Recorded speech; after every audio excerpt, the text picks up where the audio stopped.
All right. Good evening, good afternoon, everyone. I know some of us are joining us from different parts of the world. I'm in East Lansing, and I wish to welcome each and every one of you to the African Tea Time event today. It's the very first one for this fall semester, and the fall semester began in September. So my name is Damaris Choti. I work here at Michigan State University in the African Studies Center, and my responsibility is to coordinate student and alumni programs. And the African Tea Time is one of the events that the African Studies Center hosts, and I do facilitate this program. I'm very, very pleased to welcome you to this session. And I'm also pleased to welcome our speaker today. And the speaker is Priye. Priye is smiling already. And we love to see you here, Priye. So Priye is in Nigeria right now. She's joining us from Nigeria, but she is one of the Mandela Washington Fellows that were here during the summer this year for a 6-week program. And it was a program that had very vibrant and brilliant young people, and Priye is one of them. And these young people are working in different sectors, in different organizations, and are also founders too in their countries and communities. And Priye is one of the people that is working with an organization that is called Dorothy Njemanze Foundation. And Priye is a programs, productions, and advocacy manager in this organization, in brief DNF. And she's also a filmmaker and feminist. So Priye's topic today is going to be, our theme is going to be activism against sexual and gender-based violence. And at tea time, we don't do very elaborate introductions. What we do is we offer the time to the presenter to tell us more about themselves, because I know she has a big bio that we might not even be able to read today, but I'm inviting Priye to introduce herself more and then take us through the discussion. So the presentation. So what we're going to do, we'll have Priye talk, give the talk, and then we'll open it up for discussion, and we'll engage Priye with questions, comments, and just have a lively discussion. So Priye, we're so happy and privileged to have you present at the African Tea Time today. And please take us through the presentation. Welcome. Thank you so much, Dr. Damaris. Thank you so much. Hi, everyone. Welcome to African Tea Time. Thank you for joining. My name is Priye Diri. I work with the Dorothy Njemanze Foundation here in Nigeria, Abuja precisely. I'm a filmmaker, so I make films. I identify as a feminist. No ifs, no buts, full stop. That's it. There's not so much to say about myself, because I do not like to go by labels. I don't believe that what I am is who I am, if you understand that. So I'll just leave it there, simple and short. My name is Priye. I work with DNF. I'm a filmmaker, I'm a feminist. When you get to know me, you get to know more about me. I'm going to go straight into the conversation for today. I have a slide that I'm going to share. I will do that now quickly. Okay.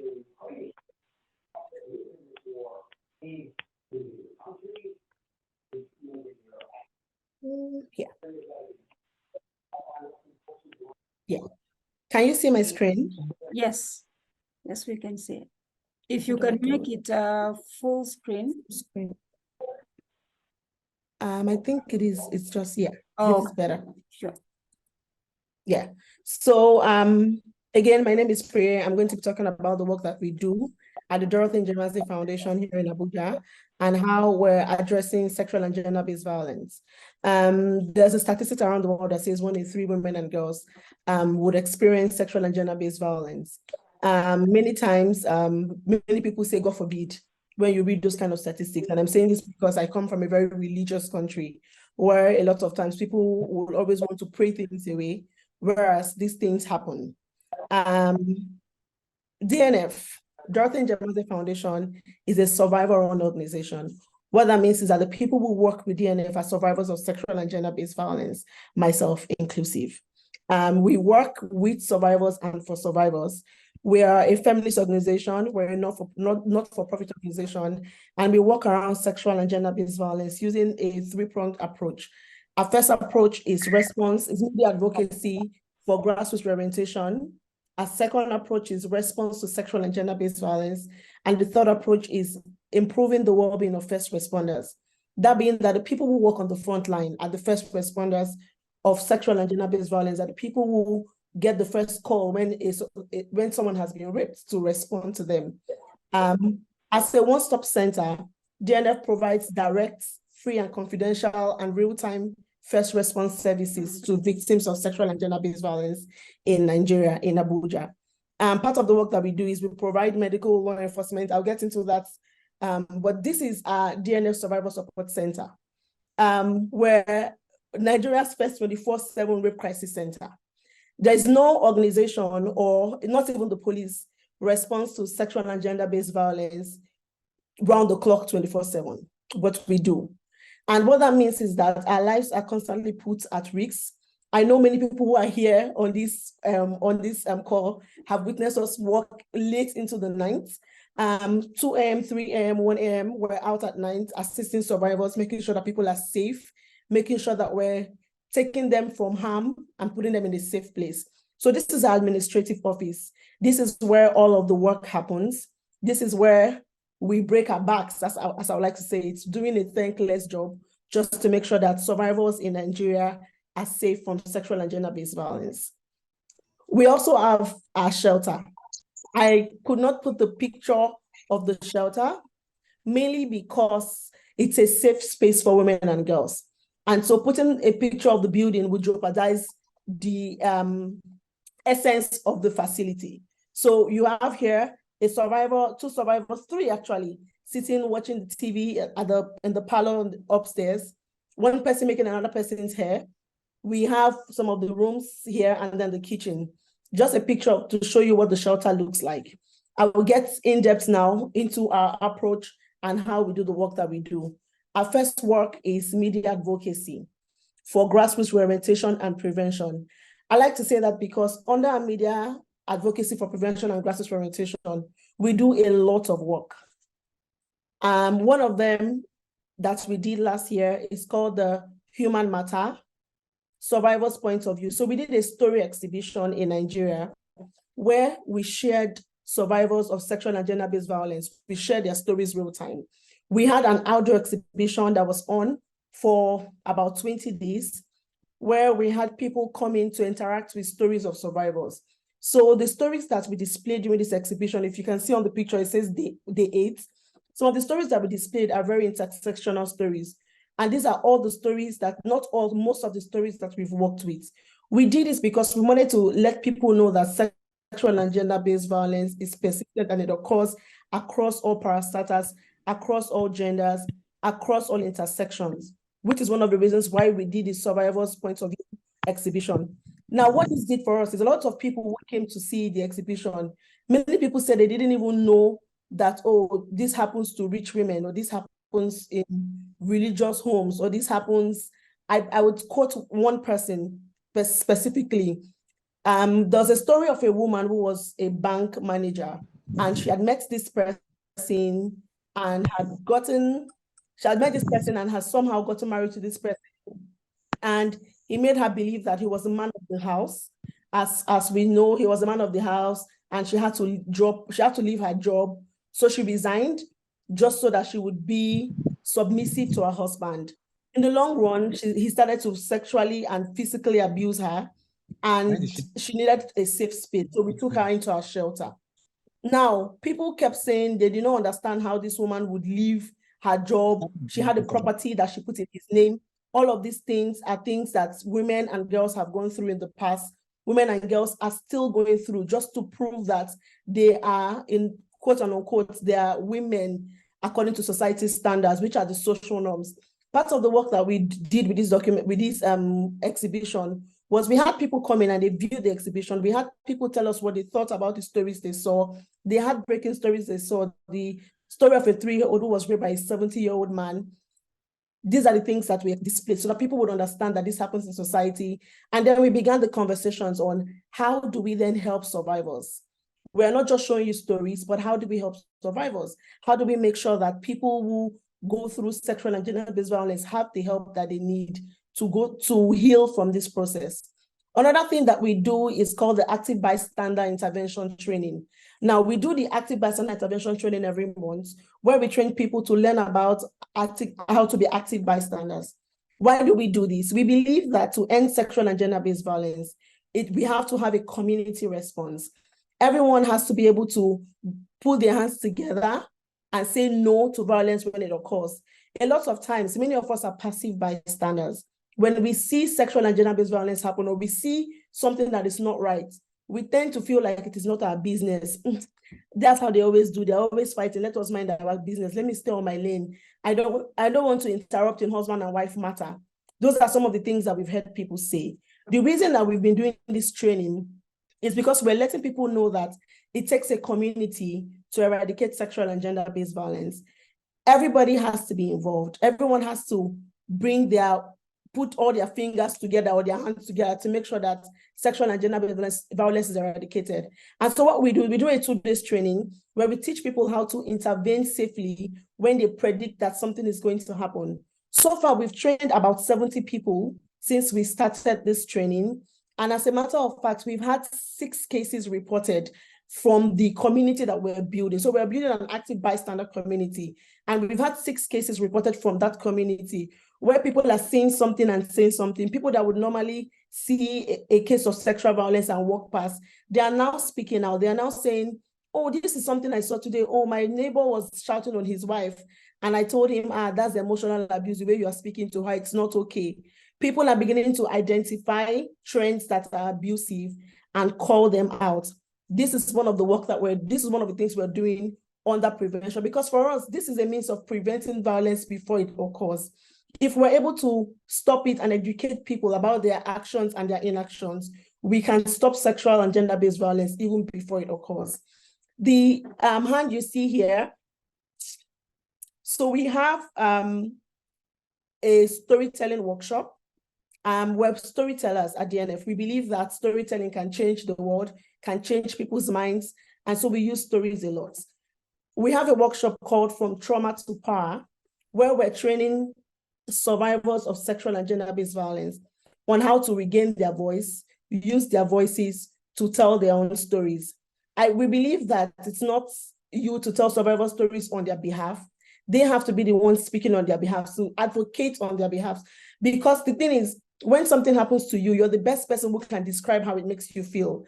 Somebody else can say they understand, but they cannot truly for real tell you, this is how I understand it based on, oh, I know how it happened to you. People, for instance, a survivor has been raped and she's going through trauma, etc. Even though I'm a survivor, I don't exactly know how that person feels. I cannot say for sure that I understand how she feels. I can empathize with her, but I cannot for sure say that I understand. So what we're trying to do is we're trying to build survivors, build their courage, build their voices to be able to tell their own stories themselves.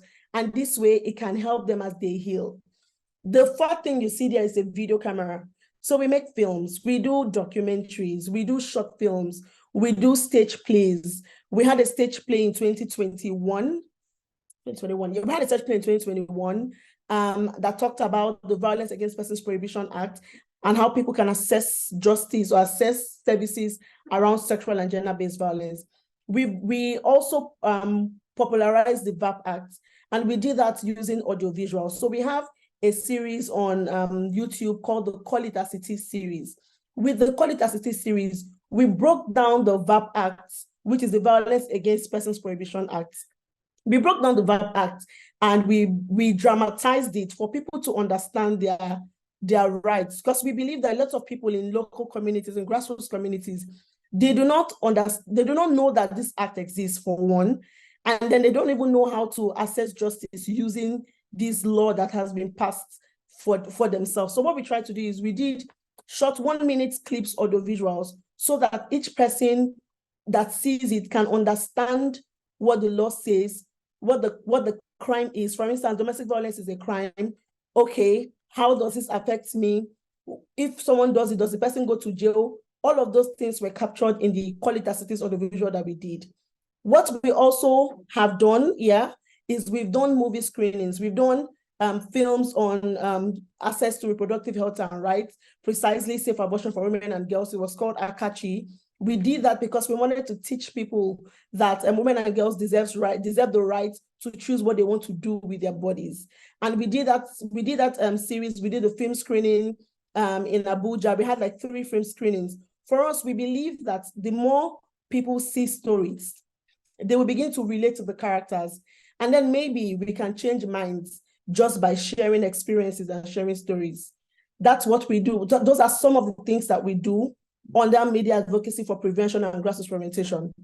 Another thing is we go into communities. I didn't put the picture here, but we go to communities and we speak to the women, the men in the communities about the importance of understanding rights, about the importance of knowing that different people have different rights, and that's where your rights ends is where another person's rights begin, so that you don't begin to entrench into someone else's rights. We have also advocated for survivors by going to see, for instance, there's this woman whose husband was beating her and she had 3 kids. We met her when her child was raped. And we now discovered in our conversations with her that she was a victim of domestic violence. And so we tried to get her out of that, out of the marriage into a safe place.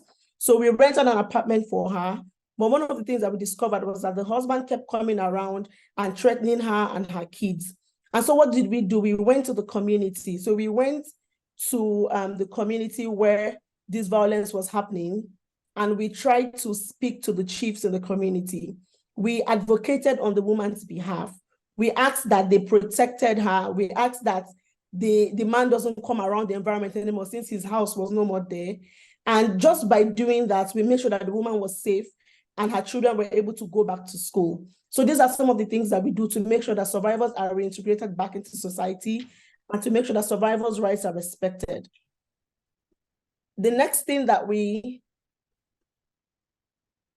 okay, I'm trying to, yeah.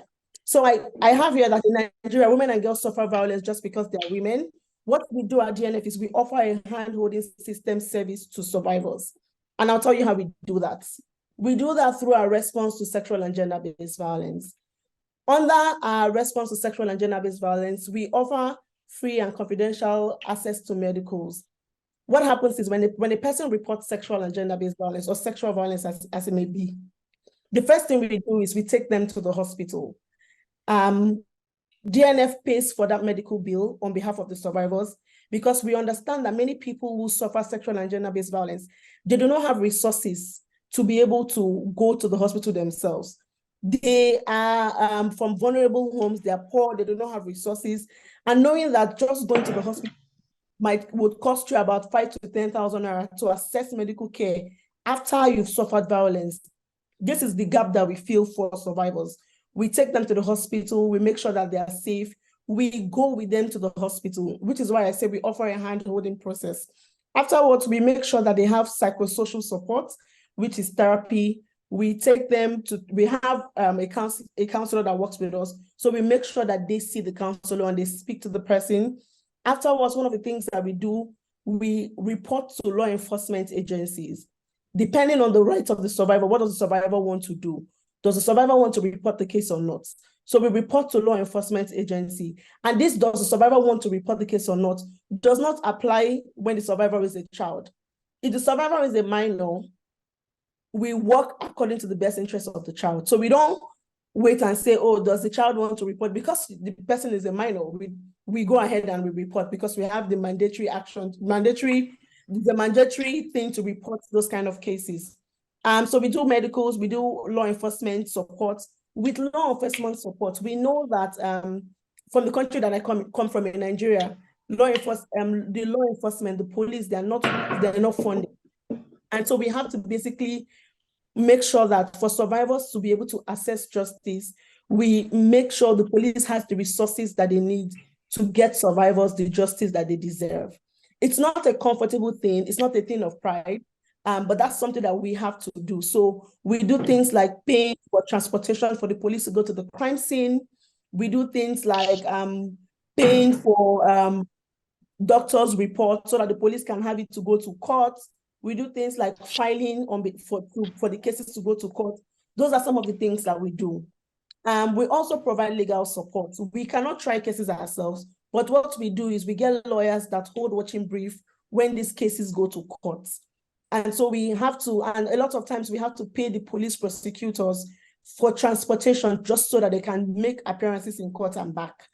We run a shelter. Now, the DNF shelter is a 14-bed space shelter. We have so far catered to over 400 women and girls through our shelter facility. What we also do in our shelter is we offer second chance education to children who have suffered sexual and gender-based violence and want to go back to school. One key thing about the DNF shelter is that we're the only shelter in Abuja that takes in adolescents who have been pregnant, which is why we have this picture of the pregnant girl here. We're taking children, adolescents who are pregnant and need a safe place to stay. A lot of other shelters are not taking adolescents, but we're not only taking adolescents, we're taking adolescents who are pregnant. We see them through the stage of their pregnancy for them to give birth to their children. It's either we return them back to their families afterwards, or we make sure that they get second chance education. We now have in our shelter, she was 13 years old when she was raped. She has a child from the rape. We met her just after she had given birth to her child. And she has been in our shelter because her case has been in court, and it was a security risk that brought her to our shelter. The police had reported that they were trying to kill her and her mom, and so we had to take her into our shelter. And she's been in our shelter for about 2 years now. She now goes to school, and her daughter also goes to school. That's the work that we do. We make sure that survivors get second chance education, because for us, it's not just about the survival. It's about her and her child. She now has a child. That's a responsibility. And so it is unfair for a child to have a child. And so we're trying to make sure that at least she has a safer place to be in, and the life of her and her child is better just because they've encountered us. We also do economic empowerment. In the picture down here, we did an empowerment training for 50 women and girls, and we empowered them with 50 to 100,000 naira to be able to upscale their businesses. Because we do believe that women and girls need resources to be able to stand on their feet, and that way we can actually fight against sexual and gender-based violence. This is some of the work that we do under response to sexual and gender-based violence. Our response service is a 24/7 service. We're up at night. If a call comes through to us that someone has been sexually abused or someone has gone through a domestic violence, best believe that we're going to be there no matter the time of the day, just to make sure that the person has a safe place to be in. The third prong of our work is improving the well-being of first responders. So we're first responders. We work on the front lines. As we attend to cases of sexual and gender-based violence, we work day in, day out to make sure that women and girls are safe. We advocate, we respond, we do all of these things. We go to the police station. Sometimes I'm in the police station from morning up until like 5 p.m. I spend my day there. Sometimes I go to other law enforcement agencies. We believe that our mental health and ourselves, we have to take care of ourselves to be able to give back to the survivors that we work with. And so we do that through a series of things. For it, we do a lot of yoga because we understand that we have to ease. We hold meetings with other human rights defenders just so that we can be coordinated and we can have a coordinated response. So this meeting we held was after the Kuje jailbreak in Abuja. Many people who are from Nigeria must have heard about the Kuje jailbreak. So when that happened, because a lot of the cases that we handle that are cases of sexual and gender-based violence they were remanded in the Kuje prison. So one of the things the first things that we thought about was how our safety, how we're now unsafe. Just knowing that people broke out of the jail and nobody could account for who left the jail or who didn't leave the jail. So we had to do a coordination meeting with other human rights defenders in Abuja to speak about how we can protect ourselves better and how we can advocate to know the names of the people who left, just so that we're sure that our lives are safe. So that's one of the things that we do. So far, DNF has provided 10,000 online support and referrals. This is not over 10,000 as we speak now. This is not something that we're proud of. We say in my organization that we're not proud of these numbers. It's not something that we wear as a flag on our shoulders and we're like, oh, we've responded to, because these are people's lives that have been changed. These are things that have happened to people. People have experienced sexual and gender-based violence and are calling for help. So it's not necessarily a thing of pride, but this is the work that we've done so far. We've given real-time referrals, real-time support to 750. So this is well over, because this was the data as at June. This is the work that we do. And a lot of times the road to justice is very long because survivors have to wait before their cases go to court. And before that happens, survivors are tired, they feel frustrated. The work we do is to keep them energized. For instance, today we were in court for a case that we've been in court in since 2020. Since 2020, we've been in court. I went to court today for that case. Just knowing that we have been in court for 3 years to get access to justice for a survivor who was raped is not something of pride, but we do this because we want to make sure that access to justice for survivors is important and that survivors know that they can count on us at any time to come through for them. I talked about the cost of access to justice. I put this in dollars because I'm an Americana.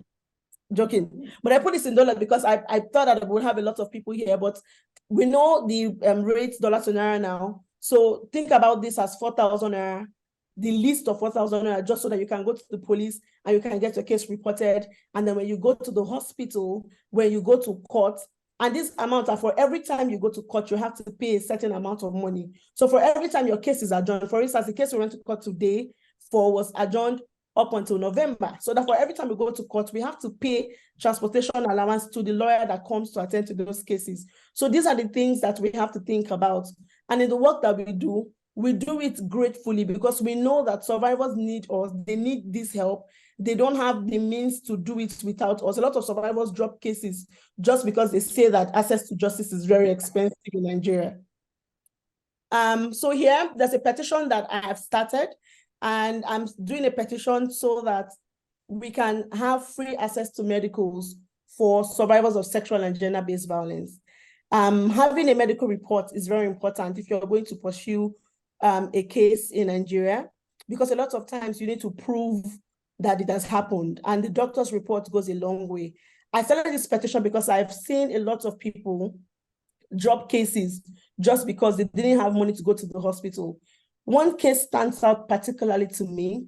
I remember getting this call that someone needed to get medicals, and it was the police who had referred the case to us. When I took this girl to the hospital, she had not had a bath for over 7 days. She hadn't had a bath. And she hadn't had a bath because she said that in the community where she lives, an organization had come to do advocacy. They came to do advocacy and to say, oh, if you're raped, don't have a bath. Just wait until you go to the hospital before you have a bath. So this girl and her mom left her without having a bath, and they didn't have money to go to the hospital. So they just kept looking for money, and she didn't have a bath for days. I think that these cases shouldn't even happen. So it's important that we advocate for free medical access to survivors of sexual and gender-based violence when these cases come forth. And I think the next thing that I have here, I'm rounding up my first presentation. So yeah, so this is it. I think I'm done. So thank you very much for listening to me, listening to the work that we do at DNF. If you have any questions, please, I'm here to respond.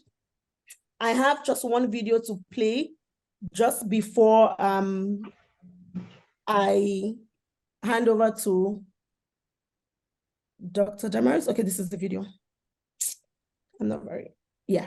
So I have just one video to play and enjoy. To make sure that it's full screen.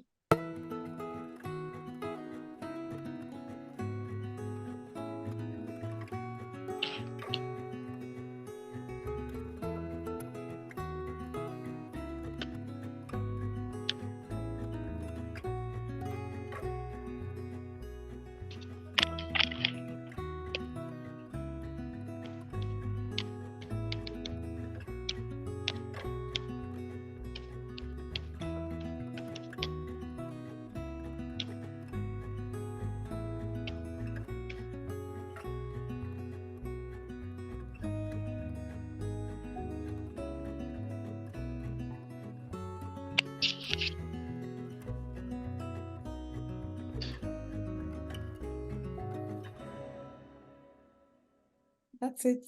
Thank you very much for listening to me. Appreciate. Wow. Priye, I don't know what to say because I already knew that it's emotional for sure. The work that you do is impactful, not disputable, but at the same time, you feel like we shouldn't be here in the first place. And gender-based violence is not a Nigeria problem. It's not an Africa problem. It's a world problem. That's what makes it even more sad. So it's really tough. Sometimes I when I try to imagine the work you do, first, the reason why I felt very impressed about your organization is that the employees, and is it everybody that is part of the organization a survivor? Yeah, most people, not everyone. Most people, not everyone. Yeah. But the fact that you even consider having survivors as your employees, it's also very commendable, because nobody understands the experience better than the person that has undergone it. So many things about your organization make it just very powerful. And thank you so much for being willing to share the work that you do, to even be vulnerable in as part of the sharing of your stories, so of the work of your organization.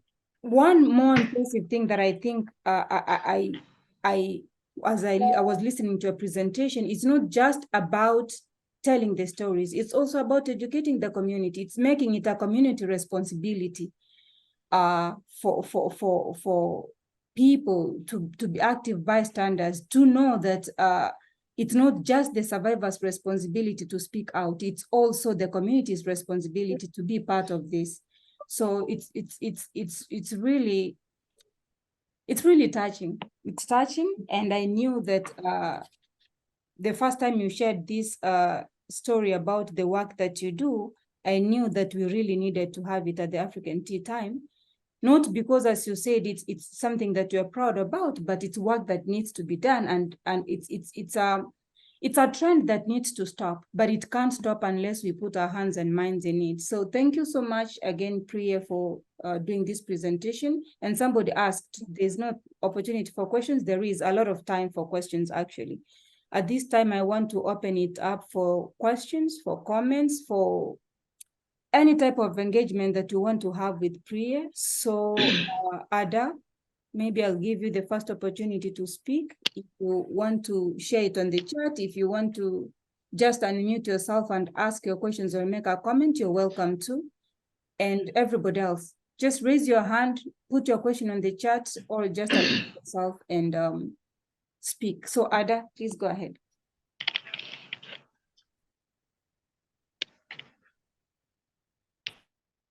Okay, I don't know. Can you hear me? Yes, we can.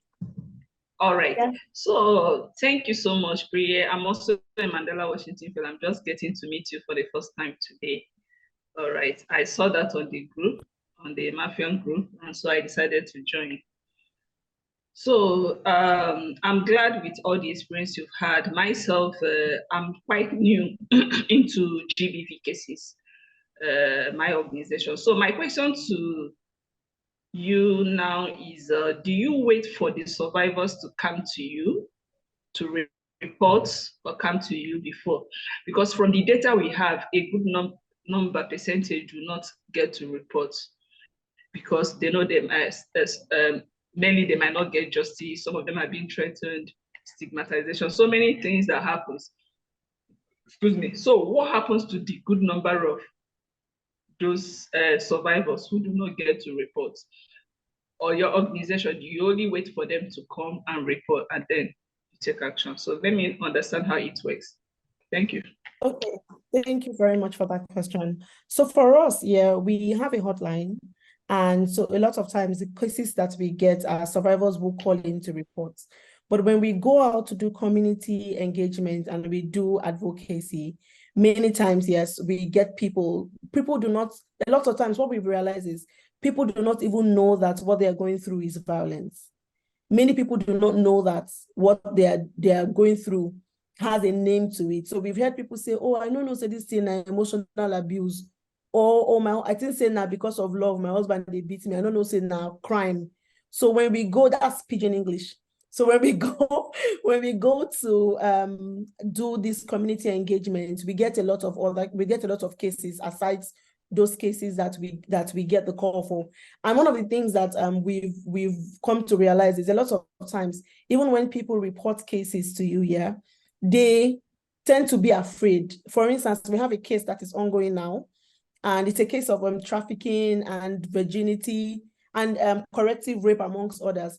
And we started to handle this case only to get a message yesterday from the person who had initially reported the case to us, saying that his family is being threatened and we should drop the case. But unfortunately, the case is no longer with us because it's now with law enforcement. And we cannot go to law enforcement to say, drop the case, the person doesn't want it again. So those things are things that sometimes can happen when people will want to withdraw the cases when you've gone all the way, you've gone far. And I like to say that you cannot force people to want justice. Justice is different to everyone. For me, maybe my justice might just be, let me just drink malt and sleep, get somewhere to lay my head and sleep. Someone's justice might be, I want to see this man go to jail. So justice is very different to everyone, and you cannot force down your idea of justice on another person. I hope I answered your question. I hope I did. Ada? Hello, sorry, my network went off. I just came in now, so I missed all the entire answers. I'm so sorry. Okay, so I'll just go quickly with you again. later on WhatsApp. Oh, okay. Okay, that also can be fine. We can chat. All right. Yes, I can connect with you later on WhatsApp, right?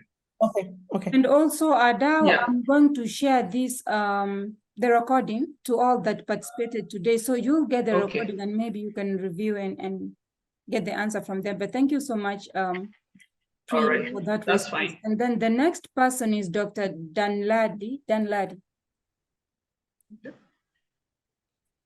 Thank you so much, Priye. My name is Dr. Danladi Teresa. I work with United Nations Population Fund.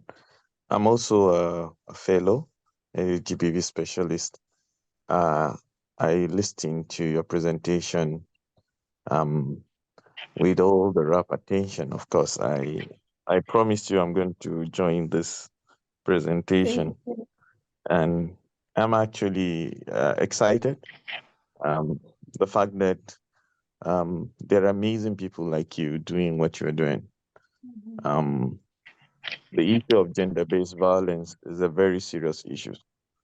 And it is something that needs collective all hands on decks to support survivors to prevent this violence in the first place in occurring, but those who are suffering this violence should be able to get the kind of care and support that they need.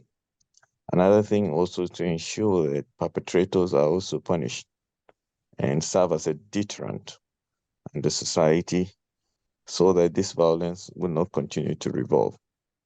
I'm interested. I will try to follow your organization. I know we have a lot of resources that we can support you in UNFPA, and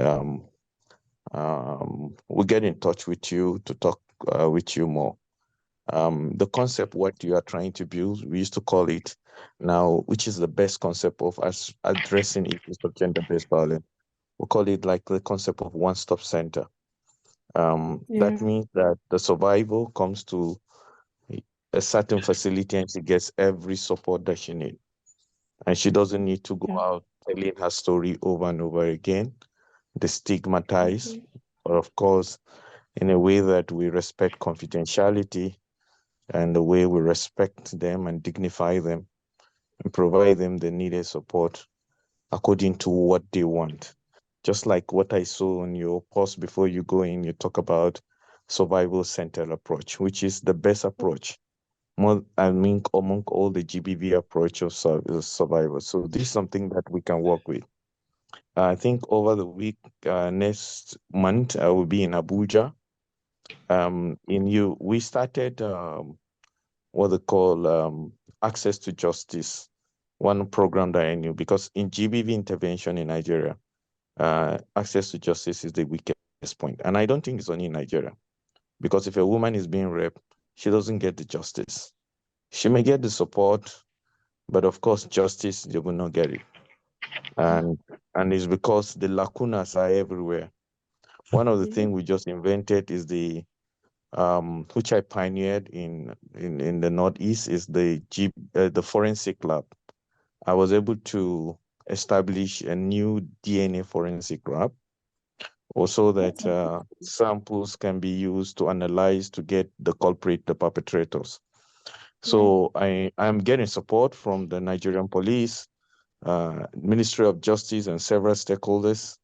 And then, of course, now I will begin to focus to identify your center. I will talk to my colleagues, since Abuja is one of our area of focus.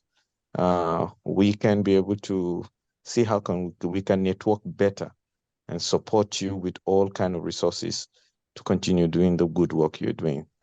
So on my side, I just want to thank you and encourage you that especially touching stories is from survivors, and they are the ones also working there, just like what your co-presenters spoke about. And I think I'm actually also touched with that. I'm impressed.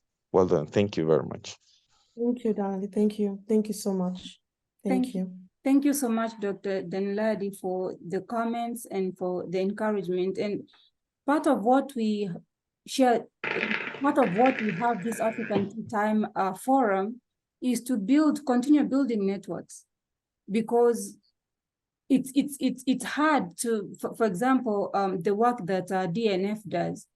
Sometimes it could be localized. It could be work that is known within Nigeria, while you have some other people that are doing the similar work in different parts of the country. As I said, this is not a Nigeria problem. It's not a problem in Kenya, Ghana, anywhere else in Africa. It's just a world problem. You go to any part of the world, you'll experience similar issues or even the same issues and challenges. So part of why it's important that we have discussions like this or forums like this is then we're able to expand our networks, we're able to connect better for people who are doing similar work, or for people that can even be able to support. I might be standing here, maybe I'm not involved in an organization like yours or any other person here, but maybe there's a type of support that I can offer from where I'm sitting, because we realize we have to be doing something from where we're sitting. We don't have to be in a given location, in a given part of the world to start acting on problems that we see or issues that we see in society. We can do whatever we can do from where we're sitting. And so I really want to thank you so much, Dr. Danladi, for that kind of sharing. The next person was Sharon, and then we have Kaka, and then we'll move on to Dorothy. So Sharon, you're next. I saw your hand up next. Okay, yes. Hi, Priye. Thank you so Sharon. much. Hi, that was such a good presentation. And I just feel like, even though it's really sad what is happening, the issues around, it's so good to know that organizations like yours exist. And I do believe like if we have more organizations like yours, like we will be ahead of this fight against SGBV. So my question is born out of curiosity from your amazing presentation. There's this image that you showed where the girls were literally supporting each other in the shelter. And one was braiding the other's hair and stuff. So my question is, what is your reintegration process? Like, how do you reintegrate them back into the society, or do you guys just shelter them in that safe space? Yeah, so that's my main question. Thank you. Thank you very much, Sharon. So we presently, like I said, we've done business trainings for women and girls in the past. We all agree that to reintegrate people into society, you need funding. Funding is a major key to be able to do that. One of the things that we're doing now, for instance, as a woman in our shelter, who we have gotten a store for, and we have given money to buy things into the store, just so that she can begin to sell and she can get money for herself and be able to move out of the shelter. One thing that I did not mention that we do is we support survivors with rents. For when they're about to leave the shelter, we always do fundraising for them online to be able to support them to get at least their first year rent and stand on their feet to leave the shelter. What we do for the children in our shelter is we make sure that they go to school. because of course, giving a child a job or whatever is, to me, is child labor. And we don't do that. So we make sure that children go to school, get an education. That way they can lead and take charge of their lives going forward. So those are the things that we do. I mean, we're very open to partnerships, collaboration, to do more trainings, more empowerment for women and girls. But this is all we do for now. Thank you. Thank you so much, Priye, for that response. And then we have Kaka, you're next. Okay. Yeah. Thank you, Damaris. Thank you, Priye, for your presentation. I really appreciate it. I really appreciate the job that you are doing, which is very impressive. So before asking my question, I apologize because I was a bit late. Maybe you answer already this question through your presentation, but let me ask it again. And I'm also glad that you give additional support to your survival by recruiting them and by offering them some entrepreneurship opportunity so that they can be empowered. So that is a very good job that you are doing. So my question is that, do you implement some gender-based violence training at community level? So if yes, do men participate to this training? How men support this training? Okay, thank you very much. That's such an amazing question. We do a training series called the Active Bystander Intervention Training, where we're educating people on sexual and gender-based violence, men inclusive, educating people on how to respond, prevent sexual and gender-based violence when they see it, especially prevent before it even happens. You know, where you can see some signs and you'll be able to say, oh, this is not okay. Or when you see someone shouting and you know that this problem can easily escalate into violence and you're able to safely intervene before it escalates. So that's one of the training that we do. We have something for men that we're about to launch. I'm just going to say it here. It's called the Woman Rapper Series. We do know that in a Nigerian term, when we say woman rapper, where it has been used as to talk about men that behave like women in a way. But when you hear someone call people woman rapper, a lot of times it's a man who stands up for women's rights. Is a man who believes that a woman is a human being and her rights should be respected. And so what we're trying to do is, take the name back and use it properly. So we're talking to young boys on how to advocate for human rights and women's rights, to understand what consent means. Because we believe that to eradicate sexual and gender-based violence, we have to prevent, we have to respond, and we have to mitigate. And we cannot do that without the men and boys. Yeah, thanks so much. Thank you. Thank you. I appreciate that. And thank you, Kaka, for that wonderful question. Maybe if I may slightly follow up, it's related. Do you ever receive cases of violence that is against men? Yes, we do. Yes, we do. And you respond the same, like it's just the same process. Yes, we respond. Okay. Yes, Thank you so much. That was just a follow-up. Dorothy, you're next. Please unmute yourself. Okay. Thank you very much, Priye, for a fantastic presentation. And thank you for the commitments, to the work you do.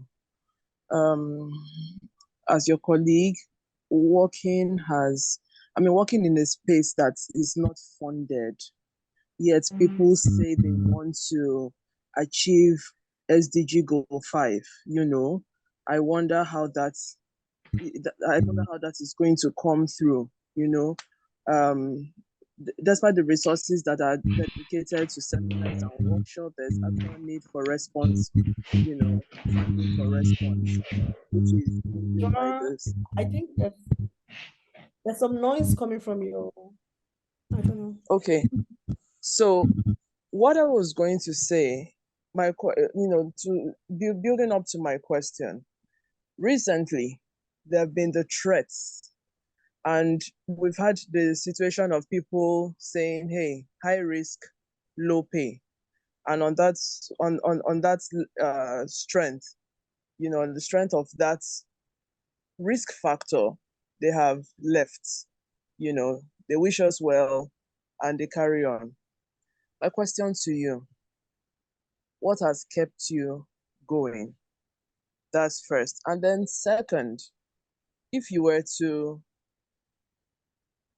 change something since you joined DNF, what would that be? I will start with the second question. If I was to change something, I would change I would say we would have resources. I would make sure that we have the resources that we need to do the work that we're supposed to do, that we're doing rather. So that's the first thing. If I would change something, it would be money. I would make sure that money is available to get the work done. And then the second question is basically what keeps me going. Yeah, it's knowing that people rely on the work that we're doing, knowing that we're not just working on projects per se, but we're dealing with the lives of people. I know what sexual violence does to a person, how that impacts a person's life. And knowing that in that moment, a lot of people just need a shoulder to lean on, a hand to hold, someone to listen to them. I want to keep being that person. I want to keep being the person that women and girls and boys and men can speak to about issues of sexual and gender-based violence when it occurs. I want to be the person to hold their hands and make sure that they're safe and they get access to services that I didn't get when I needed to. That's what keeps me going. It's tough, it's hard, but that's what keeps me going. Yeah. Wow. Thank you so much, Priye, for that very brief and precise response to the very hard question too. So Ibrahim, you have your hand up. Please go ahead and ask your question or make a comment. Well, thank you so much, Priya, for the work you're doing. So I'm just wondering about the mental health of the survivors and then their caregivers, because as you're aware, in most cases, the caregivers are more affected by sexual violence than the victims themselves. So I'm just curious to find out how you handle that. Yeah, thank you. Okay. I was going to start by saying that I don't know that caregivers are more affected by the victims, but I know that they are also affected by the trauma that the survivors of victims encounter or go through. I will talk about the mental health. When I was giving the presentation, I did talk about therapy for survivors. Well, we also, my organization, we've done a couple of group therapies where we, in partnership with other organizations, where we make sure that survivors of sexual and gender-based violence can be in a safe space where they can share experiences alike. Another thing that we've done is also give access to personal therapy for survivors. But for first responders who are caregivers, who work around sexual and gender-based violence, and we work to advocate for sexual and gender-based violence, one of the key things that we do is we lean on each other, because a lot of times you need resources for survivors, for first responders to be able to get mental health support. So we do a lot of yoga. If you were here during the presentation, you will see we do a lot of yoga, we do a lot of group therapies, we do a lot of conversations for first responders so that we can be able to heal. Because a lot of times, like, we go through secondary trauma, you're a survivor of sexual violence, and then you're responding to survivors. Many times you face secondary trauma. And I always say that you need to come from a place of, you need to be healed to be able to help people. Yeah, thank you. Thank you so much. Wow. Did you have a follow-up, Ibrahim? Yeah, maybe to just wonder if you consider family therapy.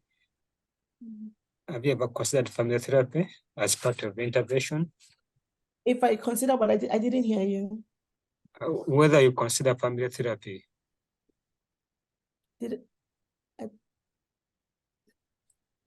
consider family therapy. Do you? Family therapy. Yeah. Oh, family therapy. Yes, we've done a couple of that. We've done a couple of therapy. For instance, we have a survivor who's in a shelter who was being sexually abused by her father, and we've done a couple of therapy conversations between her and her mom, facilitating those conversations, trying to aid healing for the survivor and also for also aid reintegration of her back into her family. Yeah, so we've done a couple of those kinds of conversations, not with the father though, because he's a rapist, but with the mother and the child. Thank you. Thank you. Thank you so much, Priye. And then I have, I'm not sure whose hand was up next between Mohammed, Ibrahim. I'll go ahead and give Mohammed a chance. I'm so sorry, Apolmida, if you were first. I wasn't keen, but Mohammed, can you go ahead and speak, please? Ibrahim. Okay, yeah. Good evening, all. Good evening. Thank you for a wonderful presentation. Wonderful response. My concern is about of recent, we have seen an increase in number of violation of rights against children that are serving in the household that we called housemaid these days. I think on day of yesterday or yesterday rather, was a case that was discussed in the break. And that one of the your internet is breaking, Ibrahim. Yes. Okay. I'll speak it again. Yes, please. Can you hear me? Yes. Now I think we can hear. Yeah. Okay. I'm talking about the issue of in the housemates. Oh. This is Still breaking. Yeah. Oh, my network. Can you type in the chat? Maybe can you hear me now? Can you type in the chat? Okay. Okay. Let me. I'm going Yeah, to and do then I'll that. respond. I'll read and I'll respond. Okay. Okay. Thank you. Okay. Thank you so much, Ibrahim. And then as he's typing, we can go with Apolmida, please. And mute yourself. Okay. Hello, Priye. Good evening.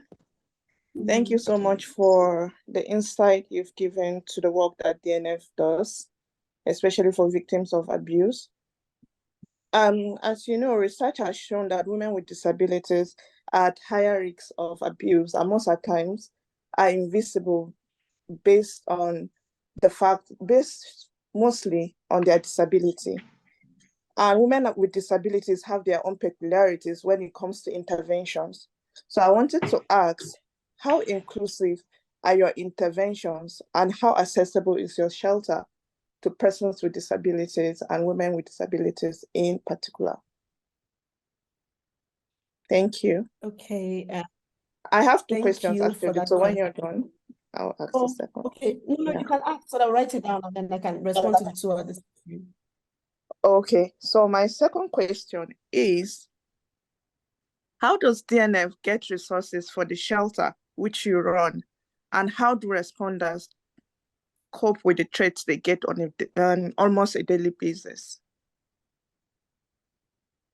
Thank you for your second question, which is, okay, so let me start with the second question, because that's like top of my head. How we get resources for our shelter? By begging. We do a lot of fundraising online. We ask friends of DNF, people that know the work we do, to support us. We write letters soliciting support for the shelter.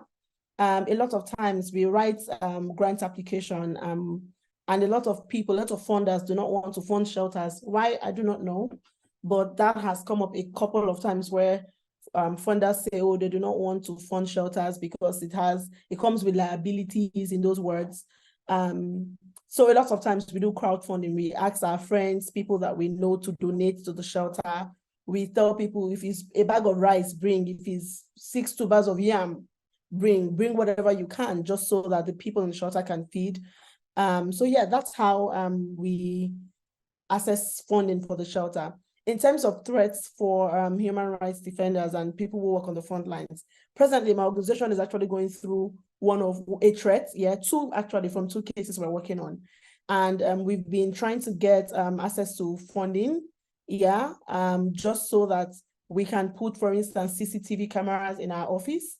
so that we can see what goes on around the office premises, and we can be sure that when we're inside, we're aware of what's going on in our surroundings.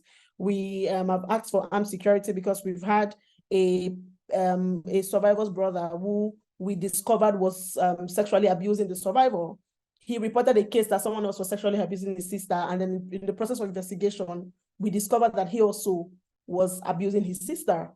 And when we reported him, because of course he's a perpetrator, when we reported him, he started to threaten us that he had a gun, he would come to our office with a gun, all kinds of threats. So we are now trying to assess armed security for both our office and the shelter. A lot of times when we apply to human rights funds, we do not get resources or funding because they're always thinking about how to move us away from Nigeria. For instance, they're like, oh, the way we can do it, we can give you resources to go 3 months away from the country. But we don't want to do that because we don't want to leave the survivors that we're working with that believe in us hanging just because we want to go out and to be safe ourselves. So we are always thinking about how do we make sure that survivors are safe?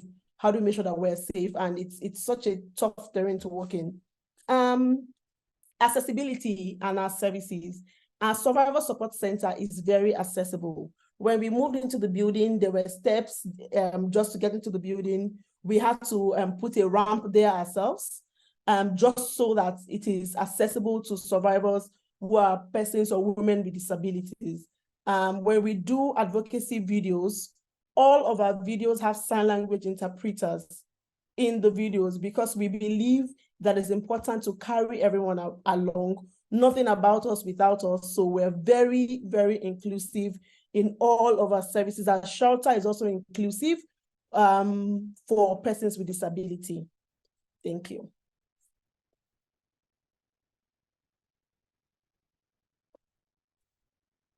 I was saying thank you, and that was a wonderful question. Sorry, I was muted, about accessibility. And thanks for the response. I mean, you're trying as much as you can to be inclusive, which is wonderful. I don't think, Ibrahim, are you able? I don't see a question here from Ibrahim on the chat. Ibrahim, do you want to try and ask the question verbally?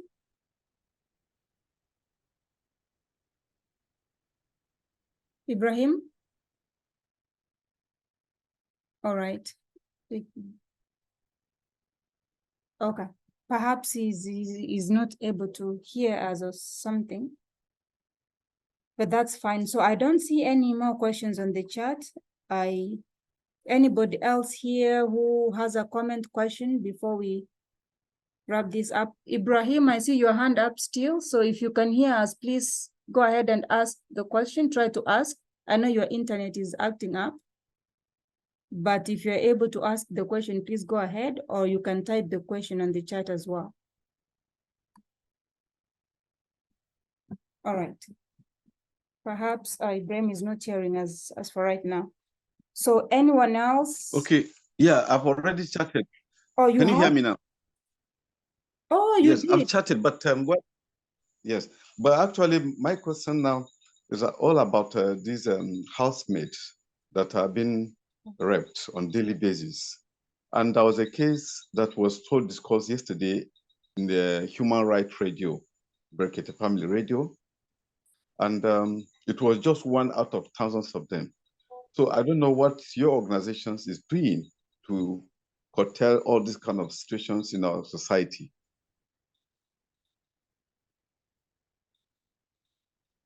Yeah, can you hear me? Yeah, we can hear you well now. Thank you so much. And it's the same question that you asked on the chat. Priye, are you here? If not, we were going to ask Dorothy. Dorothy, can you help respond to the question? Oh, Priya is here. I'm back. Oh, you're back. Oh, Priya stepped out. Sorry. So Ibrahim, maybe I can read the question on the chat. Says that raping the housemates is at increase. Just yesterday we heard from Brikete, not saying it right, family, Human Rights Radio, about a girl who was impregnated. That's what I think he meant to say. So what is your organization doing to curtail this? So we presently are not doing anything to curtail it because we're already responding to cases of sexual and gender-based violence. And this is sexual and gender-based violence as far as that person is a minor, as far as that person did not give consent, that's sexual violence. And so when cases like that are reported to us, we respond to those cases. But one of the things that we are working on the ground is we're working on doing trainings for house helps. We're doing trainings for house helps because one of the things that we want to do, like we're working on the curriculum, we haven't started, is we want to make sure that they know that they have rights. They know who to report to when something happens.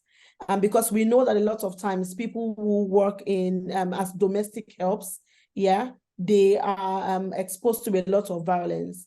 And so that's what we're working on doing. We haven't started, but that's what we're working on doing. But in terms of response, when those cases come to us, we take them up as every other case.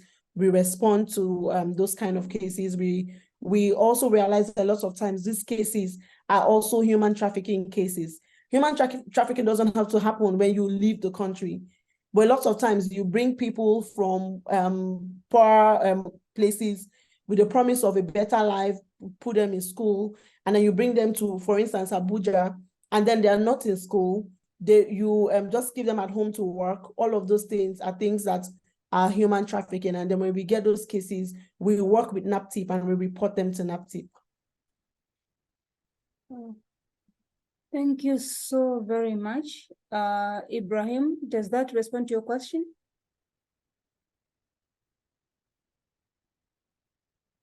Okay, I believe yes. Before we can give Dr. Danladi a chance, there's a comment here from Dorothy that says exposure to trauma is capable of placing people on the disability spectrum. We have helped many people discover they have mental health issues, which places them on the spectrum. We also encourage embracing the situation right. So thank you so much for adding to that Priye's comment in terms of mental health and disability in regard to sexual and gender-based violence issues. Dr. Donladi, looks like your hand is up again. Yeah. So I actually also want to make a comment based on Ibrahim's comment, but just to tell Diri Priye that she's already doing something about it. What you are doing, the services you are rendering is one of the most important thing you can do on your own part. So I know you will improve better to reach out to the people's need, but I think you are doing something great. But also to just say that there are a lot of measures that have been put in place about issues around trafficking and gender-based violence now. The laws have already been passed. So many documents have been gazetted, and stakeholders are working together in Abuja to ensure there is a cordial referral mechanism in place. Toll-free lines where people can call and report anonymously when there are cases like this, and they will receive the right and needed support they need. So I will definitely, after this presentation, we will link, maybe we'll talk about how we can link you to the wider network and then see how we can bring so many resources to you also as support what you are doing. And Ibrahim, and this is something that is a collective responsibility from all of us. We all have a role to play to ensure that we stamp out this menace in our society. Thank you very much. Thank you so much. Thank you so very much for that. And so again, Priye and your organization, you're not alone. As you can see, there are many people out here that are willing and ready to support you and support your work, and which is very wonderful. Any more last questions or comments before we wrap this up? I know some people it's going to midnight. you're joining us from East Africa, I know it's quite late. Any more questions? Any more comments before we can just close?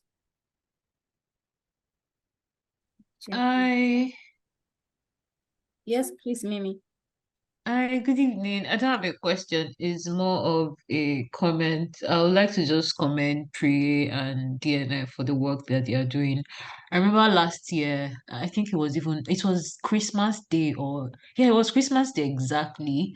And they had to attend to a survival that I referred to them. So like they are doing such an important work, and I'm so grateful that they exist. That's it. Thank you. Thank you, Mimi. Thank you. It helps to give a word of encouragement, Mimi. Thank you so much, because it's as everybody here has said, the work that you're doing is very impressive. It's work that touches lives in a very special way. And more so, it's the work that you understand. But as we've learned today, we can't be just bystanders. We all have a responsibility. You don't have to have the experience to be able to speak out, to speak up, to speak for those who don't have a voice, that perhaps in where we stand, we can. So at this point, I believe I didn't close anyone out. Question, somebody here says, Sheila says, as regards to Mr. Ibrahim's question, there's need for awareness creation on the right of women and girls at the community level on SGBV, and also the reporting channels. Yes, that's very right, Sheila. Thank you for that comment. Yeah, so I really want to first thank everyone that was able to be here and to be here until the end of this session, but more so thank Priye so very much. I first met Priye this summer, and I definitely felt that the work that they do, one very special thing that touched me most is the fact that you care to work or recruit survivors as employees. I know it's not something that many organizations care to do, but I was really, really impressed and touched by that. And I definitely proud of the work you do as a person, and we at the African Studies Center and Michigan State University generally appreciate the work that you young people that were part of the Mandela Washington Fellows Program are doing in your communities in our continent in Africa. So the tea time events are here to share knowledge, share progress, share everything else that is happening in the continent, because we're not a dormant continent. As I said, issues that affect the world affect us too. And it's good to know that we're not just sitting. There are people out there, organizations out there that are doing something. So the work that you're doing is out here. And I know, as I said, there could be people here that are doing similar work or interested even in being part of the work that Priye or any other organization in your country is doing around these issues. You're welcome to reach out to Priye. You can shoot me an email. Maybe I should share my email here. If you need to be connected to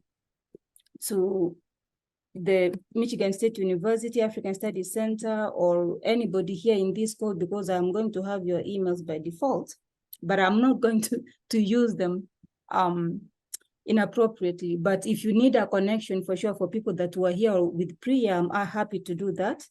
And also I've shared a link here where you can indicate whether you're interested in presenting at African Tea Time, or if you know somebody that is doing work that needs to be highlighted, we're happy to give them an opportunity here at the African Tea Time to be able to speak about their work. Basically, what we're doing is increasing people's understanding of the continent of Africa, the work that goes there, programs, projects, everything that is touching our communities here and even in the diaspora, because we also have people that are doing amazing work, supporting other Africans outside Africa, or supporting communities within where they live. So we highlight that work, and we hope that we can have as many people as possible to share in this forum. But just letting you know that we try as much as we can to focus on or feature different countries. So if you realize that perhaps I've not contacted you about sharing your work, please understand that we try to focus on various countries. But at the end of the day, at one point, you'll be able to have an opportunity to speak or share about your work. So before I conclude, I want to ask Priye, do you have any concluding thoughts, remarks, or anything that you want to say before we just say bye-bye? Oh, okay. I would just want to say thank you to everyone that showed up and engaged in the conversation. It takes a village to end sexual and gender-based violence. We all have to be involved. If you see something, say something, and that's how you can help survivors. And that's how you can help prevent sexual and gender-based violence from occurring. You can also help survivors. You can support the work that we're doing. We're on social media at on Instagram specifically at Dorothy Njemanze Foundation. So please follow us, support the work we're doing, and thank you very much. Thank you very much, Priya. So I wouldn't add any more, but thank you again, everybody that came to share in this discussion. We look forward to seeing you. The African Tea Time happens every other Thursday, but sometimes it's happens in consecutive Thursdays, depending on what's happening, but it's supposed to be bi-weekly. And thank you for sharing the website for your organization, Priya. So we look forward, if your time allows, I know it's usually very late for people that are joining from elsewhere, but if your time allows, please join us next in 2 weeks, October 5, we're going to discuss, it just happened that we're going to talk about women again, but in technology. If you have time, I shared the link to our African Studies Center website. Check us out, see other programs that we have, but more so you can check out the schedule for the African Tea Time this semester from now until December. Thank you so much. Hope to see you again, but thank you everybody for being here. Bye.